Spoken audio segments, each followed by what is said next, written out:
সবাইকে প্রীতি শুভেচ্ছা জানাচ্ছি আটটার আড্ডার পক্ষ থেকে আমি বাবু। আজ আটটার আড্ডায় আমন্ত্রণ জানিয়েছি একজন প্রিয় মুখ প্রিয় অভিনেতা জাহিদ হোসেন শোভন ভাইকে, যিনি এই মুহূর্তে টরন্টোতে এসেছেন বাংলাদেশ থেকে ইন্টারন্যাশনাল ফিল্ম ফেস্টিভ্যাল সাউথ এশিয়াতে অংশগ্রহণ করবার জন্য। জাহিদ হোসেন শোভন দীর্ঘদিন থেকে মঞ্চ, টেলিভিশন এবং সিনেমায় অভিনয় করে আসছেন।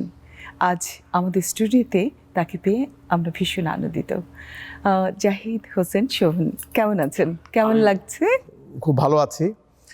বিদেশের মাটিতে এই যে নন্দন টিভিতে বসে আপনার সঙ্গে কথা বলছি, এতে আমি খুবই আপ্লুত এবং আমার অনুভূতি খুবই চমৎকার। খুবই ভালো লাগলো। আরেকটা কথা দর্শকদের বলে রাখি, আমি আর শোভন ভাই দীর্ঘদিন বাংলাদেশে থাই রোজে কাজ করেছি একসাথে। তখন অবশ্য আমরা অনেক ছোট ছিলাম, এখন একটু বড় হয়ে গেছি। তো সেই অভিনয় থেকে শুরু করব। এই জগতের প্রতি এত আকর্ষণ কেন মানুষের, এই মিডিয়া জগতের প্রতি বা এই অভিনয়ের প্রতি আপনার আকর্ষণটা কেমন করে শুরু হলো, কখন? এই যে প্রশ্নটা আপনি আমাকে করেছেন, এই প্রশ্নটা নিজেকে আমি অনেকবার করেছি যে পৃথিবীতে এত পেশা, এত কিছু কাজ করার সুযোগ, আমি কেন এখানে আসলাম? আমি তো ছোটোবেলায় এসেছি, আমি ঢাকা লিটল থিয়েটারে যখন স্কুলে পড়ি তখন থেকে ঢুকেছি। এর উত্তর আমি খুঁজে পাইনি, কারণ আমার জ্ঞান হবার পর থেকে আমার যতটুকু মনে পড়ে আমার অভিনয়ের প্রতি, নাটকের প্রতি একটা নেশা হয়েছে। এটা কীভাবে কোত্থেকে আসলো আমি জানি না। এমন হতে পারে আমার বাবা রূপালী ব্যাংকের লিগ্যাল অ্যাডভাইজার ছিলেন, তো ওইখানে বাৎসরিক নাটক হতো। তো আমি যখন খুবই ছোট তখন বাবা ওই বাৎসরিক নাটকে অতিথি হিসেবে, মানে দর্শক হিসেবে আমাকে নিয়ে যেতেন। তো হতে পারে যে ওইখান থেকে দেখে দেখে আমার মধ্যে এক ধরনের নাটকের প্রতি, অভিনয়ের প্রতি নেশা জেগেছে, এটা আমার মনে হয়। তারপরে যখন আমি একটু ক্লাস 7-এ পড়ি, যখন ঢাকা লিটল থিয়েটার নামে একটা ছোটদের নাটকের দল তৈরি হলো ঢাকাতে, তখন আমি ওই দলের সঙ্গে অংশগ্রহণ করা শুরু করেছি। এখনও অভিনয়টাই করে যাচ্ছি, হয়তো আমৃত্যুই করে যাব। বাহ, আসলে আমরা কিন্তু সবসময় অভিনয় করি, বাইরে অভিনয় করি, ঘরে অভিনয় করি, মানুষের সাথে, স্কুলে টিচারদের সঙ্গে, নিজের সঙ্গেও নিজে অভিনয় করি। তো জীবনটাই কি অভিনয় নাকি অভিনয় জীবন? আসলে এটা একটা রূপক অর্থে, জীবনটাকে অভিনয়তে একটা রূপক অর্থে বলা হয়। অভিনয় তো আসলে একটা শিল্প, একটা শিল্প মাধ্যম। একটা অভিনয় করতে হলে আপনার অভিনয়ের চর্চা করতে হবে। যদি ভালো অভিনয় করতে হয়, অভিনয় চর্চা করতে হবে, শিল্পটাকে ধারণ করে, হৃদয়ে ধারণ করতে হবে, তারপরে তো একজন শিল্পী হয়ে উঠতে পারে।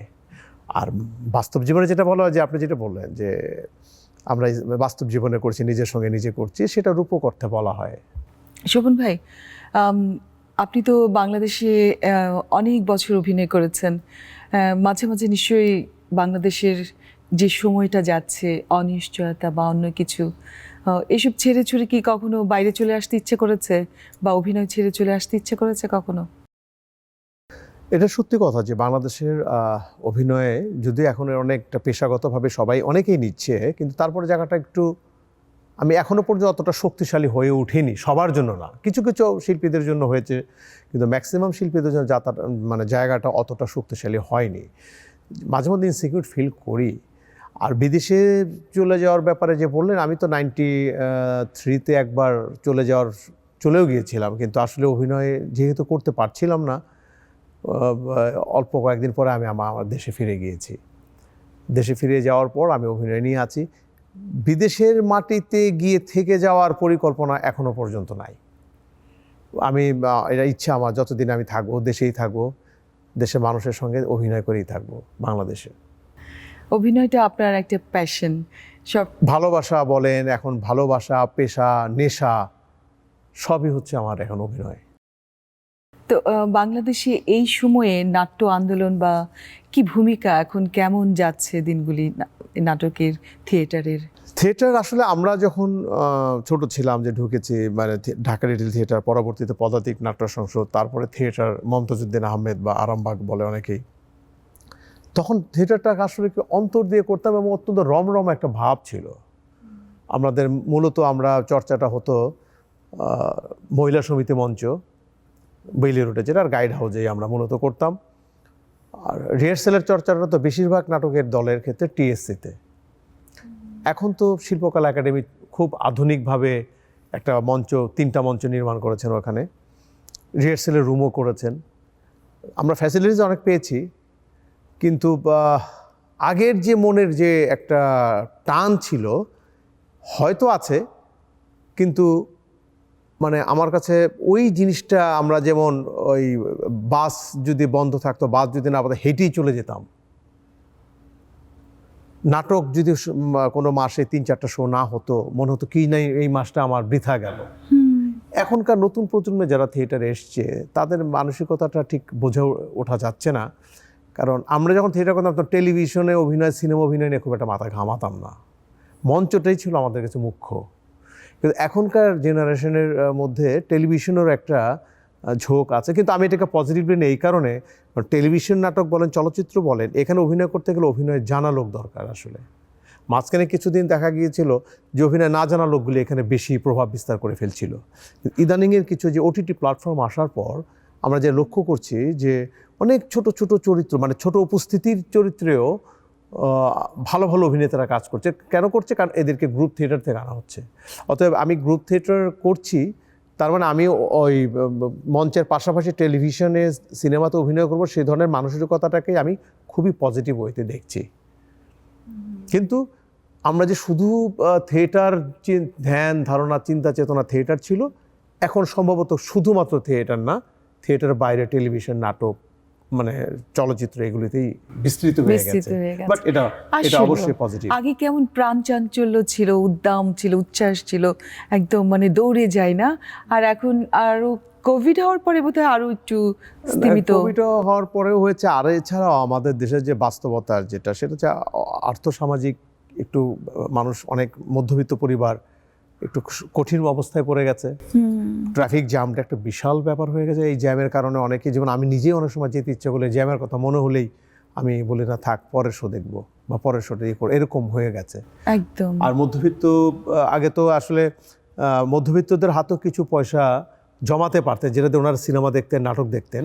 এখন আমাদের মধ্যবিত্ত, আমরা যারা, আমি নিজে মধ্যবিত্ত পরিবারের সন্তান, আমরা বুঝি যে এই টাকাটা জমানোটা মুশকিল হয়ে যাচ্ছে এখন। মানে যে খরচ যেটা হয়ে গেছে, লাইফস্টাইলের যে এক্সপেন্ডিচার, এটা করতে গেলে যেহেতু সঞ্চিত অর্থটা মানে হাতে আর থাকে না, সেক্ষেত্রে আলাদাভাবে আবার একটু বিনোদনের জন্য নাটক দেখতে যাওয়া, সিনেমা দেখতে যাওয়াটা একটু কঠিন হয়ে দাঁড়ায়। তার থেকে ঘরে বসে টেলিভিশন দেখাটা অনেক সাশ্রয় হয়, সহজ হয়। তো অভিনয় তো করছেন, অভিনয়ের কোন চরিত্রটা আপনাকে বেশি কাছে টানে? মানে হিরো হতে চান বেশি, না যে কোনো কাজই আপনার? আসলে আমি কখনো যে হিরো এই ব্যাপারটা নিয়ে কখনো ভাবি না। আর আমার যে গুরু হুমায়ুন ফরিদি, উনি সবসময় বলতেন অভিনেতা হবা, নায়ক হওয়ার চেষ্টা করবা না। ওটা আমার মাথার ভিতরে, মগজে আরও ঢুকে গেছে। আমি বিভিন্ন ধরনের চরিত্রেই অভিনয় করতে চাই এবং স্বাচ্ছন্দ্য বোধ করি। তো আমি মঞ্চের বিভিন্ন নাটকে বিভিন্ন ধরনের চরিত্র করেছি, চলচ্চিত্রে বিভিন্ন ছবিতে, এবং নাটকেও আমি তাই সবসময় আমি ভ্যারাইটিস ক্যারেক্টার অ্যাক্টিং করতে বেশি আগ্রহী। অভিনয়টাকে এত বেশি ভালোবাসছেন, এটা আপনার রক্তে মিশে আছে, তো এটা কি আপনি কি আজীবন করে যেতে চান, মৃত্যুর আগ পর্যন্ত অভিনয় করতে চান, না? দেখেন, এটা তো আমার ছোটবেলার ইচ্ছা যে আমি যতদিন বাঁচবো, সৃষ্টিকর্তার কাছেও আমি ঠিক একই আবেদন, সবসময় আবেদন জানাই যে আমি যতদিন আমাকে পৃথিবীতে রাখবে, মানে সৃষ্টিকর্তা আমাকে রাখবে, আমি যেন সুস্থভাবে বাঁচি এবং অভিনয় করে বাঁচি। এটা আমার ছোটবেলা থেকে এই ধ্যান ধারণা নিয়ে আমি বড় হয়েছি। শোভন ভাই, আমরা দেখেছি যে আমরা সবসময় আগে বাংলাদেশেই শুধু আমাদের বাংলা চর্চা হতো, নাটকগুলি হতো, কবিতা চর্চা হতো, গান হতো, কিন্তু এখন আমরা এই বিদেশি মাটিতে, যেমন এই টরন্টো এখন একটা ছোটোখাটো আমাদের বাংলাদেশ হয়ে উঠেছে। আমরা প্রচুর চর্চা করি এখানে, আর পুরোভাবে ছড়িয়ে যাচ্ছে আমাদের বাংলা চর্চা, বাংলা ভাষা, এই নাটক। এটা নিয়ে আপনি, আপনার কাছে? এটা তো অত্যন্ত আনন্দের ব্যাপার। আমরা আজকে থেকে 20-25 বছর আগে আমি নিজেও বিদেশের মাটিতে অভিনয় করতে গিয়েছি আমার দল নিয়ে। কিন্তু এখন আমি দেখছি বিভিন্ন দেশে তো যাওয়া হয় প্রায়ই, আমেরিকা, কানাডা, ইংল্যান্ডে নাটকের দল, গ্রুপ থিয়েটার, মানে শুধু যে বছরে একটা নাটক করে তা না, তারা মাসে প্রায় একটা করে শো করছে। মানে গ্রুপ থিয়েটার যেভাবে আমরা ঢাকাতে করি, এই যে বাংলা সংস্কৃতিটা, তারপর আমি শুধু নাটকের কথা বলবো কেন, আবৃত্তি চর্চাগুলি হচ্ছে, সঙ্গীত চর্চা হচ্ছে, তারা ওখানে শিখছে, ওখানে গাইছে। মানে দেশের বাড়িতে আমরা আগে যা করতাম, এখন পৃথিবীর প্রতিটা দেশেই প্রায় আমাদের যেখানে বাঙালি, আমরা যে বাংলাদেশি যারা বিভিন্ন জায়গায় ছড়িয়ে পড়েছে, সেখানে তাদের এই চর্চাগুলো করছে। তাদের প্রচণ্ড ব্যস্ততা তারা, কিন্তু এই কাজের মধ্যে থেকেও তারা এই সংস্কৃতির জন্য তারা এই সময়টা বের করে নিচ্ছে এবং তারা নিজেরা নাটক করছে, নিজেরা গান গাচ্ছে, নিজেরা আবৃত্তি করছে, নৃত্যশিল্পী তৈরি হয়েছে।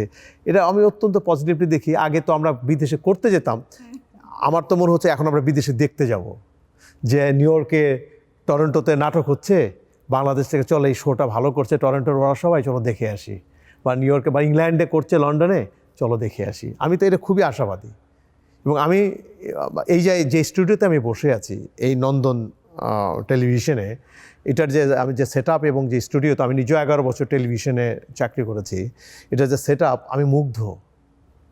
আমাদের বাংলাদেশে অনেক টেলিভিশন চ্যানেলে এই সেট আপে এত বড় স্টুডিও নাই। দর্শকরা যদিও স্বল্প দেখতে পাচ্ছে, মানে স্পেস দেখতে পাচ্ছে, কিন্তু এটার পেছনেরটা আমি দেখে আপ্লুত, মুগ্ধ, যে আসলে হ্যাঁ এইটাই বাঙালি, আমরা বাংলাদেশি। আমরা ধরে রেখেছি আমাদের কালচার। আমাদের সংস্কৃতি এখন শুধু বাংলাদেশে না, আমাদের বাঙালি সংস্কৃতি সারা পৃথিবীতে ছড়িয়ে পড়বে, বিশ্বজুড়ে।